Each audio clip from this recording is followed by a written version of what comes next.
सुना रहा है। किसान की कहानी, बीज की जुबानी। एक लड़का था, एक गांव में रहता था और उसके मम्मी पापा बचपन में ही गुजर गए थे।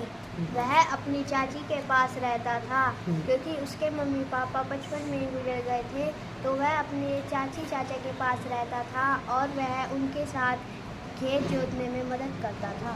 वो अपनी चाची और चाचा के साथ रहता था और उसकी चाची और उसकी पढ़ाई में मदद करते थे और उसको सारा सामान दिलाते थे।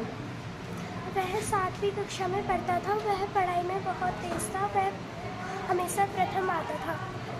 और एक दिन वो अपने स्कूल में बहुत अच्छा रेस में आया था, तो उसकी टीचर ने उनके चाचा चाची को स्टेज पे बुलाकर मेडल दिया था। मेडल देने के बाद वो घर चला गया। फिर उसने घर पे देखा कि उसके नए शूज़ रखे थे और उसके चाचा ने उसके लिए कपड़े रख रखे थे नए,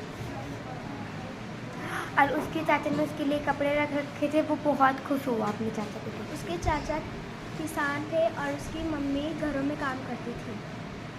उस दिन के बाद से वो बहुत मेहनत करता था और बहुत ज़्यादा पढ़ाई में अच्छा था। स्कूल में भी तेज था और स्कूल में आगे सबसे बैठा था, सबसे पहले जाता था। और वह सबसे पहले जाकर सबसे पहली सीट पर बैठता था क्योंकि उसे बड़े होकर डॉक्टर बनना था। और वह चाहता था कि मैं बड़े होकर कुछ अच्छा काम करूं और अपनी चाचा चाची का नाम रोशन करूं।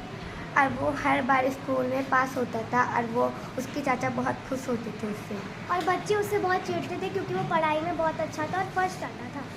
वो दिन रात मेहनत करके 10th क्लास के बोर्ड के पेपर पास कर लिए और फिर वो आगे और मेहनत करने लगा।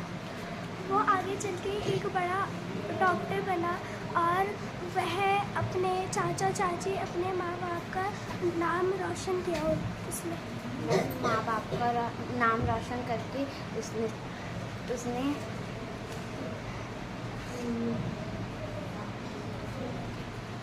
उसने अपने माँ बाप वो चाची चाचा का नाम रोशन करके फिर उसने एक अपनी डॉक्टर की दुकान खोली और वह सबका मुफ्त में इलाज भी करता था।